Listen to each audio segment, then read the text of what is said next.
오늘은 두 가지 정도를 우리가 묵상할 필요가 있습니다. 첫 번째는 6절에 나오는 목이 곧은 백성이라 라는 말씀이 있고, 또 두 번째는 8절 이하를 볼 수 있는데 호렙산은 우리가 기억해야 한다. 이런 두 가지 말씀에 중점이 있습니다. 목이 곧은 백성이라 6절에 보니까 목이 곧은 백성이다. 이스라엘 환경에서 이때 소나 염소나 이런 짐승들이 고집이 있죠. 그래서 고삐를 이렇게 채우죠. 고삐를 채우면 이 소나 염소나 고통이 있기 때문에 줄을 당기면 말을 잘 듣습니다. 그런데 오늘 이 표현은 뭐냐면 마치 목이 곧은 백성이다. 여러분들 큐티집이 있는데 큐티집에 여기 쓰여있죠. 설명이. 목이 곧은 말이나 소에게 굴레를 씌워 끌고 갈 때 가지 않으려고 목에 힘을 쓰고 버티는 모습이다. 하나님의 뜻을 거스르고 자신의 생각대로 하는 완고한 상태를 의미한다. 우리 큐티 41쪽에 보면 그게 나오죠. 그래서 새벽 예배 설교를 듣고 그 큐티 요 내용을 읽으면 더 말씀이 이해가 쉽습니다. 그래서 꼭 같이 보시기 바랍니다. 목이 곧은 백성이다. 고집이 세다는 것입니다. 인생에 노하우도 있고 내가 인생을 어느 정도 살았으니까, 그리고 또 내가 사람으로서 많은 경험을 했으니까 잘 안다는 것입니다. 그래서 마치 고삐가 안 씌어진 이 짐승처럼, 굴레가 안 씌어진 짐승처럼 내 마음대로 하려고 한다. 그런 말씀인 것입니다. 7절에 보니까 너는 광야에서 내 하나님 여호와를 그래서 경노하게 했다. 하나님께서 애굽에서 탈출시켜 주시고 10가지 재앙을 애굽에 쏟아 부어 주시면서 이집트 애굽 사람들이 섬기는 그 신들이 다 가짜다라는 것을 증명하셨고 이스라엘 백성은 보았다.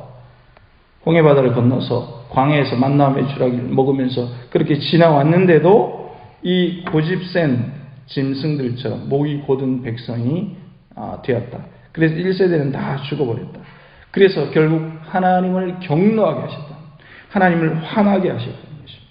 그래서 너희들은 목이 곧은 백성이다 라고 말씀을 하는 것입니다. 하나님의 말씀이 우리가 신명기를 이렇게 묵상하면서 알 수 있는 것은 같은 하나님의 말씀이 반복된다는 것입니다. 왜 자꾸 반복되냐? 하나님 우리가 잘 알아들었으니까 이 청소년들이나 아이들이 얘기하죠. 자꾸 얘기하지 말라고 알아들었으니까 이런 얘기를 합니다. 그러나 부모가 계속 얘기를 하죠. 얘들아 찾길 조심해라. 얘들아 그리고 항상 조심해서 다니라. 부모는 계속 얘기합니다. 왜 그렇습니까? 중요하니까. 그리고 오늘 본문은 목이 곧은 백성이니까.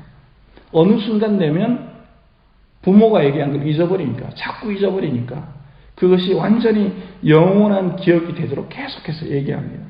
하나님의 말씀이 반복이 된다. 그것은 우리가 망각한다는 겁니다. 여러분 예수를 잘 믿으면 망각하지 않습니까? 아닙니다. 계속해서 망각합니다. 계속 잊어버립니다. 우리가 처음 예수를 믿었을 때의 모습과 지금 예수를 믿는 모습, 나의 모습을 보면 그때 하나님을 만났던 그 모습 잊어버리는 부분이 많이 있어요. 그래서 하나님이 계속 반복시키는 겁니다. 전쟁보다 무서운 것이 뭐냐? 사람의 망각입니다. 사람이 잊어버리는 겁니다. 그래서 너희들이 계속 잊어버리니까 너희들은 계속해서 하나님의 말씀을 들어야 한다. 아니 이 이스라엘 백성은 나중에 이 유목민으로, 그리고 그들의 조상을 거슬러 가보면 유목민이에요. 지금도 몽골 같은 데 이렇게 보면 유목민이에요. 풀이 있는 곳으로 짐승들을 끌고 다닙니다. 유목민이 그 환경에 따라서 살아남기 위해서 돌아다니는데 언제 전쟁을 준비합니까? 언제 사람하고 싸우는 연습을 하겠습니까? 그런데 이스라엘 백성들은 성을 지어놓고 군사를 많이 거느리고 창을 들고 칼을 들고 몽둥이를 들고 있는 그 성벽을 공격해서 정복했다는 것이 아닙니까? 이것이 바로 이스라엘의 가나안 전쟁사입니다. 유목민이 어떻게 그 전쟁하는 훈련된 요새를 가진 군대와 싸워 이기겠습니까? 하나님은 자꾸 반복하시는 거예요. 너희들 싸우면 안 돼. 그러므로 내가 그 방법까지 알려줄게 이러잖아요. 여리고성을 정복할 때 어떻게 합니까? 그 성을 돌잖아요. 그런데 이것은 하나님이 방법을 가르쳐 주시는 거거든요. 그 오늘날 하나님께서 우리에게 야 여리고성을 돌아라 이렇게 말씀합니까? 하나님은 그 시대에 맞는 방법을 알려주시는 거예요. 시대는 변하잖아요. 그럼 우리는 옛날 이스라엘 가나안 사람의 방법들을 똑같이 해야 됩니까? 물론 큰 진리의 측면에서는 변하지 않는 게 있지만 그 시대에 맞는 방법이 또 있어요. 하나님이 우리에게 주신 지혜가 있어요. 그래서 변하지 않는 진리의 방법을 가지고 또 변하는 시대에 맞게 맞춰서 우리는 진리를 가지고 있지만 그 시대에 맞는 방법을 잘 입혀서 전도 방법을 사용해서 또 전도를 해야 되는 것입니다. 그래서 하나님은 우리에게 말씀을 계속해서 반복해서 말씀하시고 우리가 잊어버리지 않도록 여러분 하나님을 잊어버리는 이 기간은 굉장히 짧아요. 아주 짧아요. 아버지가 어머니가 아무리 잘 믿어도 하나님께서 우리 가정에 축복을 주셨지 그리고 아버지 어머니가 딱 돌아가시면 자녀들은 우리 아버지가 나를 위해서 우리 어머니가 나를 위해서 기도 많이 해주셨지 그리고 돌아서서 마음대로 삽니다. 이스라엘은 이때는 수명이 짧았기 때문에 30년, 40년이 지나면 다 까먹어버려요. 우상을 데려와서 또 사는 거예요. 자꾸 망각한다는 것이죠. 그래서 너희들은 목이 곧은 백성이다. 너희들은 고집대로 산다. 그래서 하나님의 말씀을 잊어버리면 안 된다. 너희들이 목이 곧은 백성이라는 것을 잊지 마라. 여러분 우리 자신을 보면 나 자신이 얼마나 목이 곧은 백성이라는 것을 잘 압니다. 예수 믿으면서도 내가 얼마나 고집스럽고 얼마나 내 마음대로 하려고 하는 부분이 많이 있는지 저도 그것을 많이 느껴요. 그래서 우리는 하나님의 말씀이 계속 필요한 겁니다. 매일매일이. 영적으로 깨어있는 사람들은 그래서 말씀이 항상 갈급한 것입니다. 하나님 없으면 내가 살 수가 없는 것입니다. 우리 권사님들 보면 우리 장로님, 우리 성도님들 보면 늘 그렇게 갈급한 거잖아요. 그게 영적으로 깨어있다는 소리거든요. 그러나 영적으로 깨어있지 않으면 그냥 마음대로 사는 거예요. 여러분 우리가 하나 더 생각해야 될 것은 뭐냐면 호렙산을 기억하는 겁니다. 8절 이하에 12절까지 그것이 나오는데 오늘 우리가 호렙산 사건을 잘 알고 있어요. 출애굽기 30장 이하에 나오는 이 호렙산 사건 30장, 31장, 33장 쭉 해서 모세의 도구 기도까지 모세가 이스라엘 타락하는 금송아지 만들어 놓고 기도하는 그 모습을 우리는 많이 들었어요. 그런데 오늘 하나님께서 호렙산 사건을 쭉 얘기를 하면서 굉장히 자세하게 말씀을 하세요. 왜 자세하게 언급을 하느냐? 중요하니까. 그래서 너희들이 호렙산을 기억해라. 8절 이하에 보면 너희가 호렙산에서 여호와를 경노하게 하였다. 그때의 두 돌판들을 여호와께서 너희와 세우신 언약의 돌판들을 받으려고 모세가 올라갔죠. 올라갔는데 40주 40야 40일 낮밤을 거기에 있는 떡도 먹지 않고 물도 마시지 아니하니 오직 하나님께만 집중해서 하나님께만 붙들려 있었다는 겁니다. 영적인 리더가. 그런데 여호와께서 두 돌판을 그래서 어떻게 하십니까? 손수 하나님께서 직접 쓰시죠. 야 모세야 받아 적어라. 이렇게 하시지 않으시고 하나님께서 직접 손으로 써서 불꽃 가운데 써서 주시는 것입니다. 그런데 40주 40야 40일 낮밤을 지난 후에 돌판을 주셨죠. 하나님의 언약을 주셨죠. 모세를 성결하게 하셨죠. 모세가 이스라엘의 200만 명의 영적인 리더였기 때문에 하나님께서 그를 아주 성결하게 하고 깨끗하게 하시고 하나님께서 직접 쓰셔서 돌판을 주십니다. 이 십계명에는 여러 이스라엘이 지켜야 할 여러 가지 십계명 뿐만 아니라 여러 가지 규례와 규칙과 법률이 있는 것입니다. 그런데 12절에 보니까 내게 이르시되 일어나 여기서 속히 내려가라. 하나님께서 속히 내려가라고 합니다. 자, 중반절에 보니까 내가 애굽에서 인도하여 낸 내 백성이, 내가 애굽에서 인도하여 낸 백성이라고 하잖아요. 모세에게 내 백성이 스스로 부패하였다. 여러분, 스스로 부패하였다는 것입니다. 스스로 부패하였고, 더 읽어보면 내가 그들에게 명령한 도를 속히 떠나 자기를 위하여, 스스로 부패하였다. 자기를 위하여. 여러분, 두 개 동그라미를 좀 쳐놓으십시오. 스스로 부패하였고 자기를 위하여 우상을 만들었다. 사람들은 여러분들 아무리 신앙이 좋아도 사람이기 때문에 스스로 부패하게 되어 있습니다. 가만히 냅두면 부패합니다. 어떠한 성도든지 심지어 하나님의 말씀을 전하는 또 사역자들도 쉽게 부패할 수가 있습니다. 왜 그런지 아십니까? 익숙해지니까, 하나님 앞에 서 있지 않으니까 스스로 부패하는 것입니다. 결국 자기를 위하여 살게 된다는 것입니다. 여러분, 우리가 정말로 경계해야 될 것이 있습니다.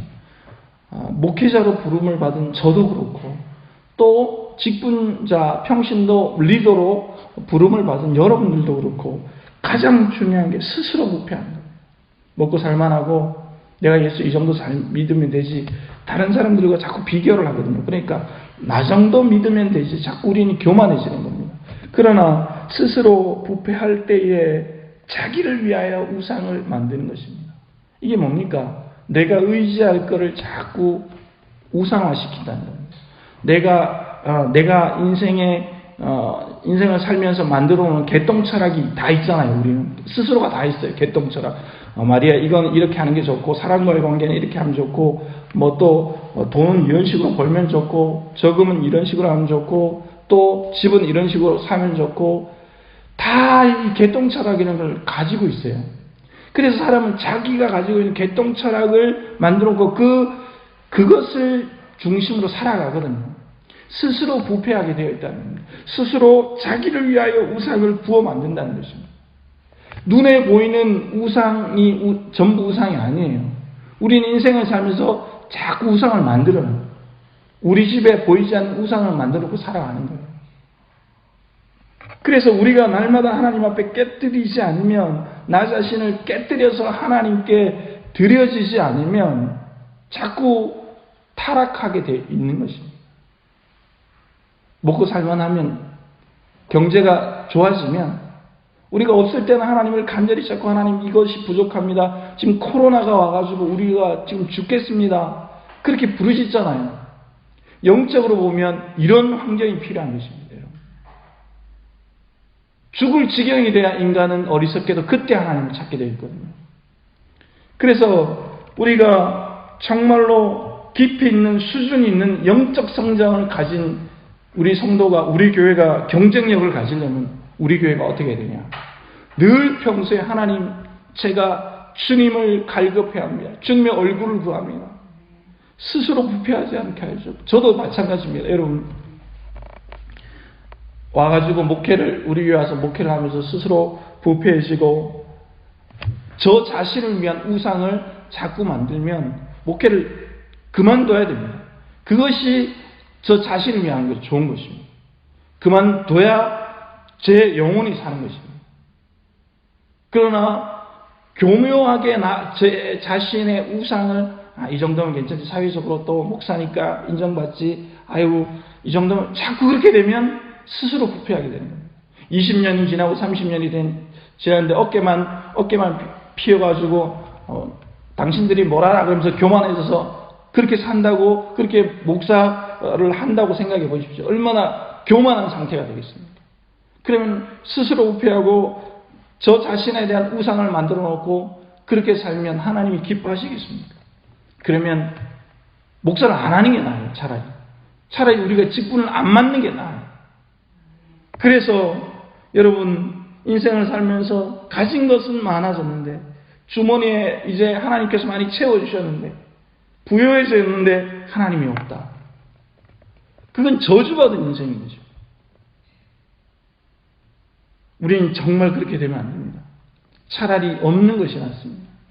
차라리 없고 상한 심령으로, 가난한 심령으로 하나님 사랑합니다.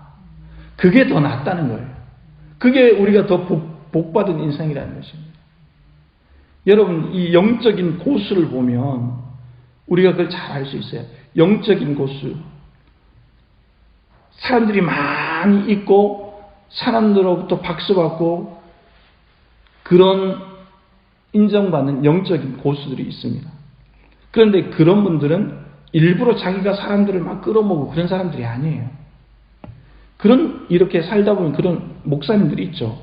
그런 분들은 진짜 영적인 그것을 자꾸 추구하는 거예요.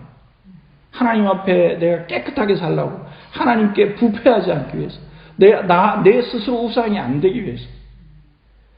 교회의 경쟁력은 바로 여기서 나오는 겁니다. 사람의 많고 적은 절대로 아니에요. 한 영혼 한 영혼이 얼마나 하나님 앞에 똑바로 서가지고 하나님 스스로 부패하지 않기 위해서, 내가 우상이 되지 않기 위해서 그렇게 살려고 몸부림치는 두세 사람이 모인 곳에, 그곳에서 영적인 부흥이 일어나는 겁니다. 그러므로 우리가 숫자에 속으면 안 돼요. 절대로. 숫자는 그 다음에 따라오는 축복이에요. 두 번째 축복이에요. 첫 번째 축복은 영적으로 깨어있는, 왜 하나님은 이스라엘 백성 1세대를 다 죽여버렸습니까? 영적으로 부패하니까, 스스로 우상을 만드니까 하나님 그렇게 하신 거예요. 경건한 자손을 계속해서 세우기 위해서 2세대를 가나안 땅에 보내신 겁니다. 우리는 기억해야 돼요. 우리가 왜 여기 살아가는지, 우리를 왜 고한 땅에 심으셨는지. 그것은 뭐냐면 경건한, 우리가 이 지역 환경을 너무나 잘 알고 있잖아요. 쉽지 않은 환경이잖아요. 굉장히 특수한 환경이에요. 또 뭐 자연적으로도 어려운 환경이고. 그러나 하나님이 우리를 여기 세우신 이유가 있습니다. 그것은 경건한 백성을 계속해서 일으키시기 위한 겁니다. 경건한 다음 세대를 일으키고 경건한 젊은 세대가 우리 교회에 와서 또 예배하고 우리를 통해서 그 일을 하시기 위한 겁니다. 그렇게 하기 위해서 우리 자신이 스스로 부패하는 것을 계속해서 말씀에 소금을 뿌려야 되는 겁니다.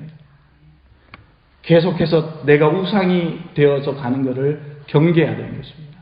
여러분 모두가 오늘 하루 살아가실 때 목이 곧은 백성이 되지 않고 또 스스로 부패하지 않고 내가 우상이 되지 않게 하여 주옵소서. 주님을 더욱 사랑하게 하여 주옵소서. 그렇게 영적으로 깨어있는 하루가 되시기를 예수님의 이름으로 축복합니다.